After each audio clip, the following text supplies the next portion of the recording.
시편 30편 말씀. 여호와여, 내가 주를 높일 것은 주께서 나를 끌어내사 내 원수로 하여금 나로 말미암아 기뻐하지 못하게 하심이니이다. 여호와 내 하나님이여, 내가 주께 부르짖음에 나를 고치셨나이다. 여호와여, 주께서 내 영혼을 수월에서 끌어내어 나를 살리사 무덤으로 내려가지 아니하게 하셨나이다. 주의 성도들아, 여호와를 찬송하며 그의 거룩함을 기억하며 감사하라. 그의 노염은 잠깐이요 그의 은총은 평생이로다. 저녁에는 울음이 깃들지라도 아침에는 기쁨이 오리로다. 내가 형통할 때에 말하기를 영원히 흔들리지 아니하리라 하였도다. 여호와여, 주의 은혜로 나를 상같이 굳게 세우셨더니 주의 얼굴을 가리심에 내가 근심하였나이다. 여호와여, 내가 주께 부르짖고 여호와께 간구하기를 내가 무덤에 내려갈 때에 나의 피가 무슨 유익이 있으리요, 진토가 어떻게 주를 찬송하며 주의 진리를 선포하리이까. 여호와여, 들으시고 내게 은혜를 베푸소서. 여호와여, 나를 돕는 자가 되소서 하였나이다. 주께서 나의 슬픔이 변하여 내게 춤이 되게 하시며 나의 베옷을 벗기고 기쁨으로 띠우셨나이다. 이는 잠잠하지 아니하고 내 영광으로 주를 찬송하게 하심이니 여호와 나의 하나님이여, 내가 주께 영원히 감사하리이다. 아멘. 안녕하세요. 승리한 산 가족 여러분, 그리고 강성성경 연구원 여러분. 오늘은 시편 30편 말씀입니다. 제목은 여호와를 찬양하며 그 거룩함을 기억하라입니다. 우리가 이번 주에는 고백의 시, 간구의 시, 고백의 시 이후에 간구의 시로 연결되고 있습니다. 우리가 하나님께 반드시 응답받는 기도가 무엇인지를 오늘 본문 말씀은 우리에게 가르쳐주고 있습니다. 어떤 기도가 하나님께 반드시 응답받는 기도이고 우리가 무엇을 의지하여 기도해야 됨을 오늘 말씀을 통해서 함께 묵상하는 시간을 갖도록 하겠습니다. 우선 하나님이 우리의 인생 동안에 하나님이 성도들을 과거로부터 지금까지, 아니 더 정확하게 말해서 창조 전부터 지금까지 어떻게 인도하셨는지를 우리에게 보여주고 있습니다. 1절입니다. 여호와여, 내가 주를 높일 것은, 내가 지금 현재 주를 높일 만한 찬양의 제목, 하나님의 인도하심, 은혜를 알고 있다는 거예요. 그것이 무엇이냐면 주께서 나를 끌어내사 나를 빼내시는 거예요. 나를 이곳에서 구출해 내시는 거예요. 내 원수로 하여금 나로 말미암아 기뻐하지 못하게 하심이니이다. 나를 끌어내는데 원수가 나로 하여금 기뻐하지 못하게 했다는 것은 무슨 뜻입니까? 바로 원수들이 나를 공격하기 위해서 진치고 둘러쌌으나 하나님께서 나를 거기서 이끌어 내셔서 이 원수들의 계략, 함정, 이 모든 것을 무의로 돌아가게 하셨다는 것이죠.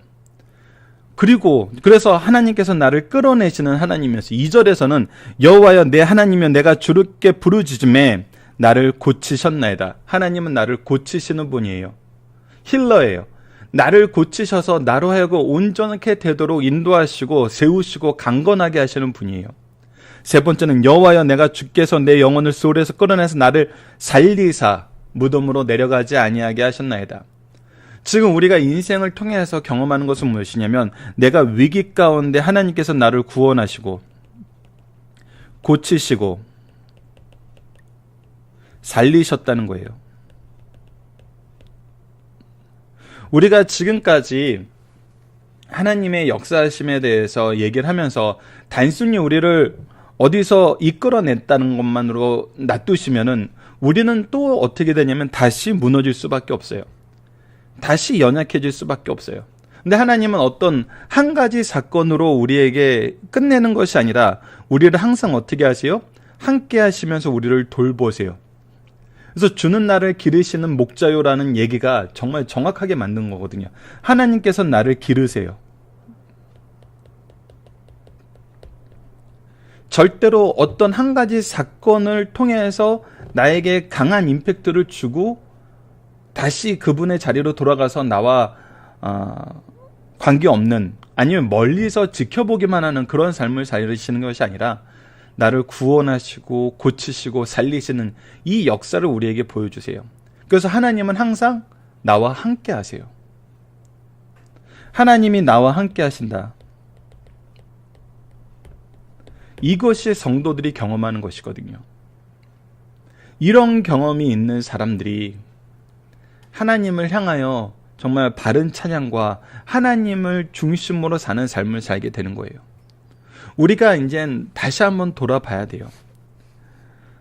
우리는 굉장히 어려운 일이 있을 때 여기서 나를 구해 주십시오. 이곳에서 속히 나를 이끌어내 주시옵소서. 이런 기도는 하지만 하나님 나를 이끌어낸 이후에는 다시 이스라엘 민족이 광야에서 애굽으로 돌아가고자 하는 것처럼 또 때로는 애굽에서 섬겼던 신의 형상을 만들어 놓고 자신들을 이끌어낸 하나님이라고 잘못된 방법으로 섬기는 것처럼 이 잘못을 반복하는 것이 아니라 잠잠히 나를 이끄시고 나와 함께 하시고 절대로 나를 떠나지 않고 계신다는 이 사실을 우리에게 가르쳐 주시는 하나님의 역사를 우리가 목도할 수 있어야 돼요.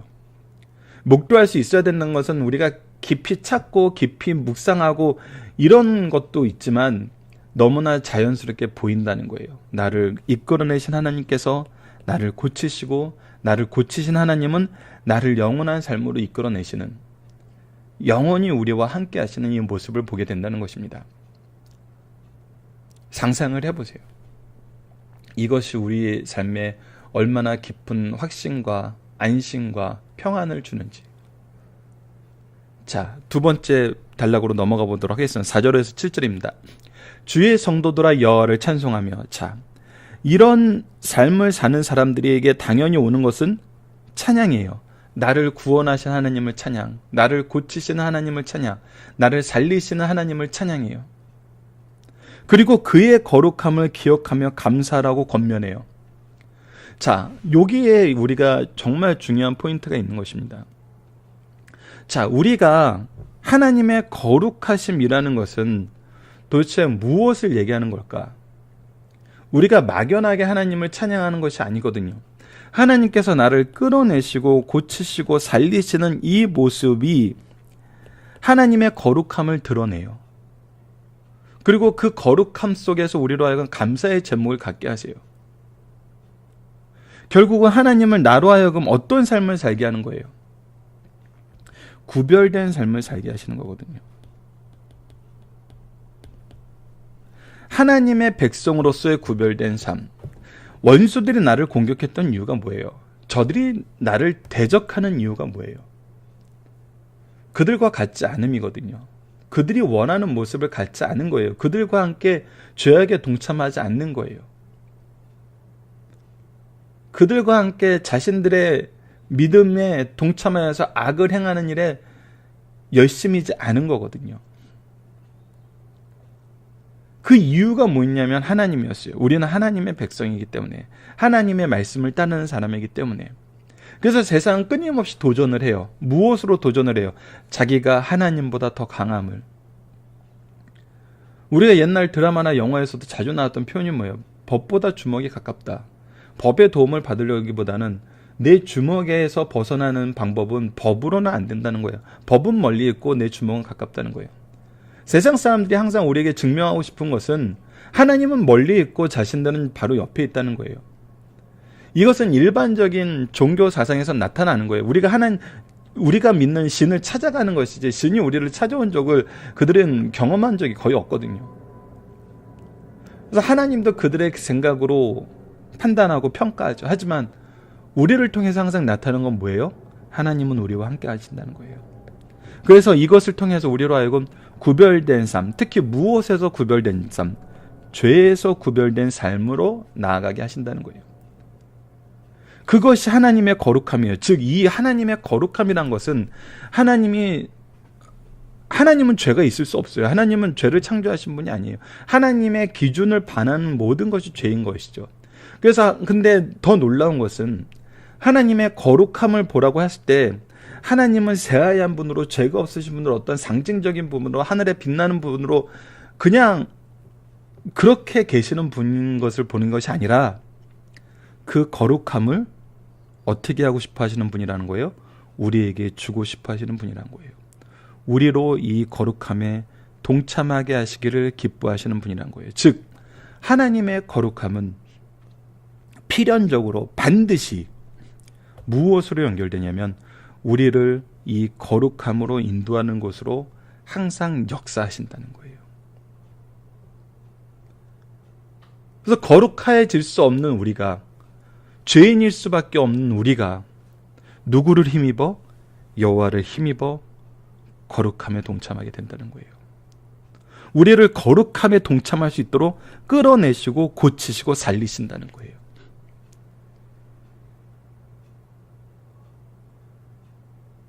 실질적인 내용은 우리가 위기에서 끌어내는 것이고 아픈 데서 고쳐주시는 것이고 죽을 곳에서 살리는 것이지만 근본적인 목적은 무엇이냐면 우리로 거룩하게 하신다는 거예요. 우리가 이것을 알아야 된다는 거예요. 하나님이 나를 끌어내시는 목적, 고치시는 목적, 살리시는 목적은 하나님과 함께하여 이 거룩함에 동참하게 하시기 위한 거예요. 우리와 영원히 함께하고 싶어하는 그 하나님의 마음이에요. 그의 노염은 잠깐이요 그의 은총은 평생이로다. 그래서 우리가 알아야 돼요. 하나님은 이 거룩함에 동참하게 하도록 우리가 죄악에 만연하고 죄악에 빠져 사는 것을 용납하지 않으세요. 그렇기 때문에 그의 노염은 항상 있어요. 우리가 죄에서 벗어나게 하시기 위해서 우리를 혼내시고 우리를 교훈하시는 하나님이 계세요. 하나님의 역사가 있어요. 그러나 그것은 우리로 하여금 이 거룩함에 동참하기 위한 거예요. 이 거룩함에 동참하기 위해서 우리를 거룩함으로 동참하게 하여서 어떻게 하시겠다는 거예요? 영원히 하나님의 은총 가운데 살게 하시겠다는 거예요. 그래서 저녁에는 울음이 깃들지라도 아침에는 기쁨이 와요. 우리가 이것을 경험하는 삶을 산다는 것입니다. 그래서 내가 형통할 때 말하기를 영원히 흔들리지 아니하리라 하였도다. 그런데 이때 우리에게 어떤 모습을 보여줘요? 여호와여 주의 은혜로 나를 산같이 굳게 세우셨더니, 하나님의 은총으로 나를 산같이 굳게 세우셨는데 주의 얼굴을 가리심에 내가 근심하였나이다. 하나님이 나에게 얼굴 가린 것처럼 나에게 응답하지 않으세요. 하나님의 도움이 어디에 있는지 내가 때로는 찾기 힘든 상황 속에 나를 빠지게 하시는 경우가 있어요. 자, 이때 우리의 기도의 내용은 무엇이 되어야 될까요? 여기에 바로 반드시 응답받는 기도의 내용이 있습니다.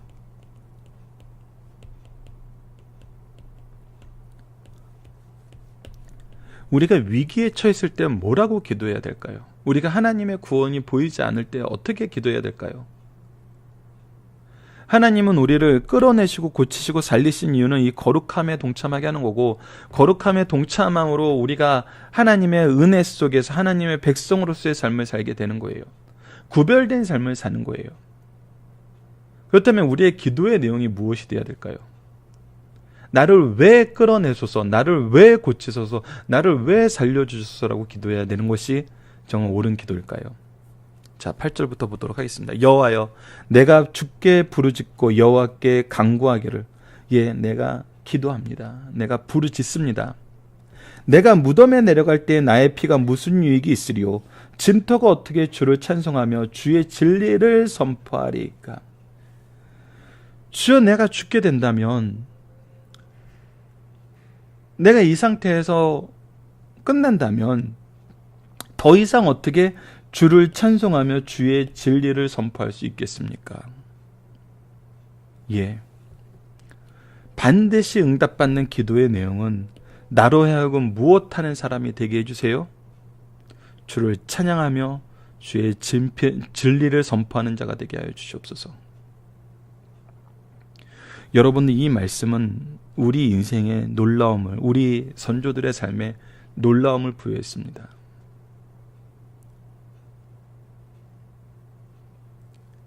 작년이 종교계 500주년이라고 해서 마틴 루터의 삶에 대해서 얘기할 때, 마틴 루터가 어떻게 해서 이제 수사가 되었느냐라는 얘기를 하면서 우리가 이미 많이 알고 있지만, 그가 길을 가다가 천둥 번개가 치는 것을 보고 그때 이제 친구는 번개 맞아 죽었다는 얘기도 있고 여러 가지 내용이 있는데, 그가 그때 서원했다는 거 아닙니까? 하나님께서 나를 살려주시면 하나님의 말씀을 전하는 자가 되겠습니다. 이것은 그냥 단순한 어떤 신앙적인 선배들의 경험이 아니라 이게 말씀에 근거한 거거든요. 내 인생이 여러분들 그 마틴 루터만 그런 삶을 사는 것이 아니에요. 이 예는 너희들이 위기에 처했을 때 목회자가 된다고 서원하면 하나님이 구원해 주실 거야. 막 이런 종류의 내용이 아니에요. 이것은 어떤 직업은 맞고 어떤 직업은 안 맞느냐는 이런 정말 말도 안 되는 어리석은 그런 소모적인 논쟁에 빠지게 만드는 거예요. 왜냐하면 우리가 고린도 전후서를 통해서 봤던 것처럼 우리에게 주신 은사, 직분, 소명 다 무엇을 위한 거예요? 그리스도의 복음을 위한 거예요. 그렇기 때문에 우리가 인생에 사는 목적이 하나님께 영광을 돌리고 그것을 기뻐하는 삶이에요. 하나님께 영광을 돌리는 삶은 찬송하는 것이고 그것을 기뻐하는 삶은 그것을 전하는 삶이에요. 그래서 주를 찬송하며 주의 진리를 선포하는 삶이 모든 인생의 목적이에요.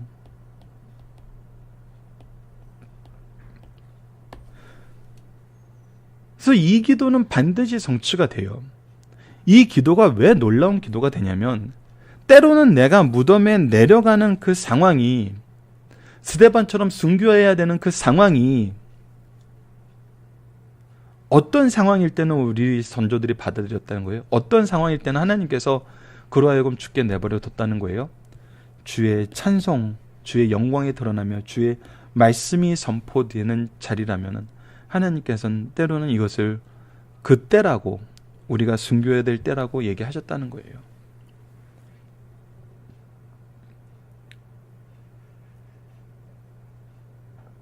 우리가 이 말씀을 잘 보고 선교사님들의 또 우리 선조들이 복음을 전하면서 순교했던 그때의 상황을 바로 해석할 수 있어야 됩니다. 최근에는 어떤 영화를 통해서도 인간적인 연약함과 고뇌 속에서 복음의 길을 떠나는, 그리고 이 떠나는 것이 과연 비난받을 일인가라는 주제로 우리에게 질문을 던지는 영화들도 있었어요. 그거에 대해서는 연약한 인간으로서 비난할 수 없고 또 그들의 주장이 무조건 옳다고 찬동할 수도 없어요. 왜? 우리의 기준은 바로 이거였거든요. 어떻게 주를 찬송하며 주의 진리를 선포하리까? 근데 이러한 기도를 할 때 하나님이 어떻게 하시냐면 여호와여 들으시고 내게 은혜를 베푸소서 여호와여 나를 돕는 자가 되소서 하였나이다. 그랬더니 주께서 나의 슬픔이 변하여 내게 춤이 되게 하시며 나의 베옷을 벗기고 기쁨으로 띠띠우셨나이다. 자, 이 말씀의 내용이 9절 말씀과 어떻게 연결이 되는지 봅시다. 우리의 삶의 목적이 하나님께 영광을 돌리고 하나님의 말씀을 전하는 거예요. 우리 초대교회의 많은 역사적인 사실들을 통해서 무엇을 보여줍니까? 그들의 선교의 씨가, 그들의 순교의 씨가 뿌려져서 그 나라가 복음화되고 그 거대한 로마 제국이 복음화되었어요. 한국도 선교의 씨가 뿌려져서 복음화되었어요. 순교의 씨가 뿌려져서 복음화가 되었어요.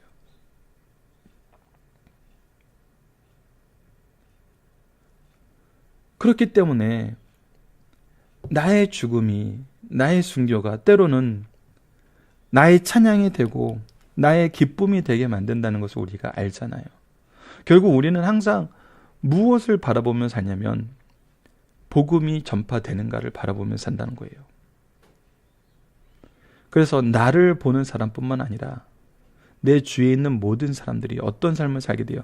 이는 잠잠하지 아니하고 내 영광으로 주를 찬송하게 하심이니 무엇이 내 영광이 되었어요? 하나님의 찬양하는 것, 하나님의 진리를 선포하는 것이 내 영광이 되었다는 거예요. 여호와여, 여호와 나의 하나님이여 내가 주께 영원히 감사하리다. 사람들이 내 영광이 무엇인지 알잖아요. 우리의 인생이 여호와를 찬양하며 그 거룩함을 기억하는 삶을 산다는 것은 우리의 인생의 목적이 분명한 거거든요. 우리의 기도의 목표가 분명한 거예요. 우리가 두려워하는 건 단 한 가지예요. 나를 통해서 사람들이 하나님이 어디 있냐? 하나님은 없다라는 것을 증명하는 샘플로 삼을까봐, 오히려 그런 생각을 고착화시키는 계기가 될까봐 그것이 제일 두려운 거거든요. 그래서 우리가 신앙적인 뿐만 아니라 도덕적인 면에서도 굉장히 하나님 앞에, 하나님의 임재 앞에 무릎 꿇는 자세로 올바르게 살아야 되는 것이고, 우리의 목적이 뭐여야 되냐면 주를 찬송하며 주의 질을 선포하는 일에 해가 되는 것이라면 그 무엇이라도 양보할 수 있고 그 무엇이더라도 수용할 수 있는, 그 어떤 환난이라도 내가 기쁘게 받을 수 있는 그 삶을 사는 거거든요. 그때 하나님은 나를 어떻게 하시냐는 거예요. 그것이 내 영광이 되게 하신다는 거예요. 그래서 그 영광 속에서 내가 주를 찬송하는 이 놀라운 기쁨을 우리에게 허락해 주신다는 거예요. 그 놀라운 기쁨은 순간에 끝나는 게 아니잖아요. 영원한 감사로 이어지는 거잖아요. 그래서 결국은 누가 승리하는 삶을 사는가 라는 것을 우리에게 분명히 보게 하십니다. 하나님은 반드시 공의로 심판하시고 우리를 드시는 하나님의 역사하심이 이 땅에 있음을 보게 하십니다. 본문 묵상기를 보도록 하겠습니다. 시인, 성도들이 인생의 역사를 통해서 고백하게 되는 것은 무엇입니까? 바로 이 세 가지인데, lift me, 끌어내시는 거고, heal me, 고치시는 거고, spared me, 나를 살리시는 것입니다. 이 세 가지가 우리 삶에 항상 있어요. 우리가 이것을 잠잠히 묵상할 수 있어야 됩니다. 우리는 때로는 1번은 잘 기억하는 경우가 많아요. 그러나 나를 고치시고 살리시는 이 하나님의 역사에 대해서는 우리가 스스로 교만하여서, 우리가 스스로 하나님께 약속한 그것을 잊어서 바로 보지 못할 때가 있죠. 그래서 우리는 이 세 가지를 항상 잘 목도하면서 기억하면서 확인하면서 그 안에서 굳건한 삶을 살 수 있게 됩니다. 2번, 시인 성도는 자신을 향한 하나님의 역사를 통해 백성들, 자녀들, 제자들 그리고 세상이 무엇을 할 것을 선포하나요? 하나님의 거룩하심을 기억하며 감사하는 삶을 살 것을 보게 됩니다. 그러니까 나를 끌어내시고 나를 고치시고 나를 살리신 걸 통해서 성도들이, 모든 세상이 무엇을 봐요? 하나님의 거룩하심, 나를 끌어내시고 고치시고 살리시는 하나님의 이 거룩함을 보게 만든다는 거예요. 그리고 그의 노움은 잠깐이요 그의 은총은 평생임을 알게 하세요. 하나님을 믿는 사람들이 왜 그렇게 힘들게 살아? 이렇게 얘기하는 경우가 있어요. 근데 그 힘들다는 개념 자체가 그들의 기준이거든요. 우리는 힘들지 않은데, 매일 새벽 예배를 드린다며. 힘들죠. 힘들어하는 부분 많아요. 근데 우리가 이것이 정말 이것 때문에 죽고 이것이 없으면은, 이것만 없으면 모든 것이 다 편하다, 이런 생각 가지고 하는 것이 아니잖아요. 하나님의 은총과 하나님의 부르심과 하나님의 역사하심이 그 안에 있거든요. 그래서 우리가 이것을 사모하는 삶을 살게 하시잖아요. 우리가 인생을 살 때 항상 경험하는 것이 이거든요. 우리에게 하나님께서 우리를 훈련하시고 때로는 시험하시고 때로는 징계하시는데 그건 잠깐이요. 그것을 통해 우리에게 주시는 상급과 인생의 승리는 영원하다는 걸 알게 되는 겁니다. 죄송합니다. 3번입니다. 때또는 우리가 형통하다고 생각하는 경험하는 것은, 생각할 때 경험하는 것은 무엇입니까? 바로 하나님의 얼굴이 우리를 가르시는 것 같아서 우리가 근심 속에 빠지게 되는 거예요. 이때 우리가 더욱 강구해야 되는 것은 무엇이에요? 바로 주를 찬송하며 주의 진리를 선포하게 하는 이 삶을 살게 해달라는 거예요. 하나님의 역사심 속에서 우리가 잠잠히 있지 못하는 이유는 무엇입니까? 이것이 나의 영광에 대해서 주를 찬송하게 하시기 때문이거든요. 이것이 나의 승리이기 때문입니다. 이것을 함께 나누는 우리 승리한상 가족 여러분, 그리고 강성성경연구원 가족 여러분들 되었으면 합니다. 중심사상을 하나씩 보도록 하겠습니다. 시 30편의 시제는 위험에서 구원받은 드리는 감사의 노래입니다. 표제는 다윗의 시 성전 낙성가입니다. 시 30편은 다윗이 이스라엘의 왕이 되어 새로 지은 궁전을 낙성하면서 과거 여러 가지 어려웠던 일들을 기억하며 하나님께 드린 감사의 찬송시예요. 그러나 표제는 성전 낙성가라 함은 BC 165년경 마카비우스가 안티오크리스 에피파네스로 말미암아 더럽혀졌던 성전을 깨끗하게 수리하고 감사한 절기인 수전절에 이 시로 하나님께 감사 찬양을 드렸기 때문에 그 성전 낙성가라고 불려지기 시작했습니다. 자, 중심사상을 하나씩 보도록 하겠습니다. 첫 번째, 성도는 이미 받은 은혜를 기억하면서 하나님께 감사 찬양하라는 겁니다.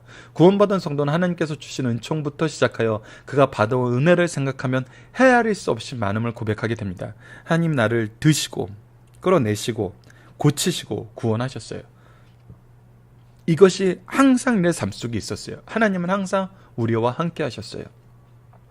씨는 여기에서 원수에게서 끌어내어 주신 것과 질병을 고쳐주신 것과 무덤 문까지 가게 된 자신을 건져주신 하나님께 감사였어요. 모든 성도들도 구원의 은총을 필두로 최근 자기에게 베푸신 은혜를 헤아려 보며 감사할 것을 가르쳐 주신 말씀입니다. 두 번째, 성도에게 하나님의 노형, 고난, 공의에 의한 심판은 잠깐이요 은총, 영광과 긍휼은 평생이라는 것입니다. 아담의 후손이 인간 가운데 고난이 면제된 사람은 없어요. 죄값을 공의롭게 다스림으로 고난이 옵니다. 그러나 이 고난은 잠깐이며 그리스도 안에서 받는 은총은 평생 영원합니다. 모든 성도들에게 금세와 내세에서 상상할 수 없는 은총과 영광이 있음을 깨닫고 주신 사명을 감사함으로 감당할 것을 가르쳐주고 있습니다. 세 번째, 하나님께로부터 받은 은혜와 축복을 관리할 수 있는 성도가 되어야 됩니다. 번영은 의에게 약속한 것이요 하나님의 은총은 표시예요.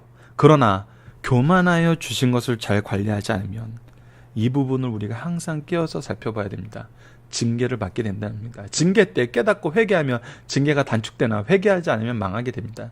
이 회개의 내용이 무슨 강구로 이어져야 돼요? 바로 하나님을 찬송하며 주의 진리를 선포하는 이 기도는 반드시 성취됩니다. 진실한 성도는 징계 중에 하나님의 은혜를 깨닫고 돌아와 하나님께 영광을 돌리고 다시 어리석음을 되풀이지 않는다는 사실을 가르쳐 주신 말씀입니다. 살펴보기 정답 여러분들 카페를 통해서 확인해 주시고요. 적용함입니다. 우리 인생에서 하나님의 건지심, 고치심, 구원하심의 내용을 나눠봅시다. 그리고 이러한 역사가 필요한 성도들 위해 중보의 기도를 나눠봅시다. 여러분들 각자가 여러분들의 삶 속에 있을 거예요. 근데 이 내용, 여러분들 삶 속에 있었던 하나님의 건지심, 고치심, 구원하심의 내용은 우리가 4절 말씀에서 봤던 것처럼 무엇이 돼요? 성도들이 이것을 믿고 의지하고 경험하여 함께 찬양하는 내용이 돼요.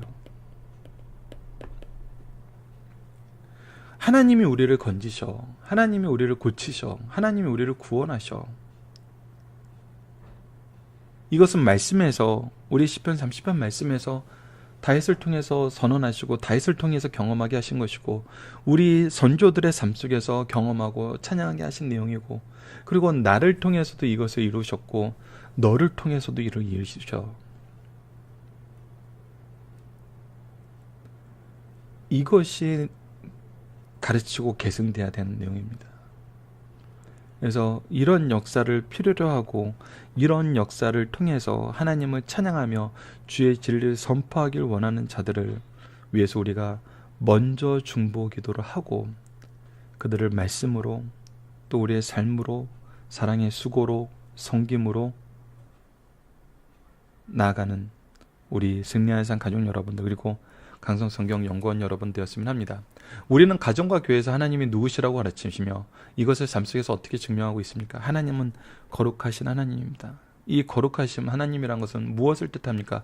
우리로 이 거룩함에 동참하게 하시는 하나님이란 뜻입니다. 우리와 함께 하시고 우리를 꺼내시고 우리를 고치시고 우리를 구원하심으로 살리심으로 우리가 이 거룩함에 동참하게 하시는 하나님을 보고 우리의 인생의 삶의 목적이 하나님을 찬양하며 그의 진리를 선포하는 것임을 가르쳐주고 인도하고 계시고 함께하고 있음을 우리로 하여금 보게 하십니다. 자, 말씀을 기초로 기도하기를 통해서 마치겠습니다. 하나님, 우리가 인생을 돌아보면 하나님 없이는 살 수 없는 인생, 유지될 수 없는 인생, 열매 맺지 못할 인생임을 고백하게 됩니다. 그러나 하나님이 함께 하셔서 건져주시고 고쳐주시고 구원하셔서 하나님의 능력 있는 일꾼으로 일하게 하심을 감사합니다.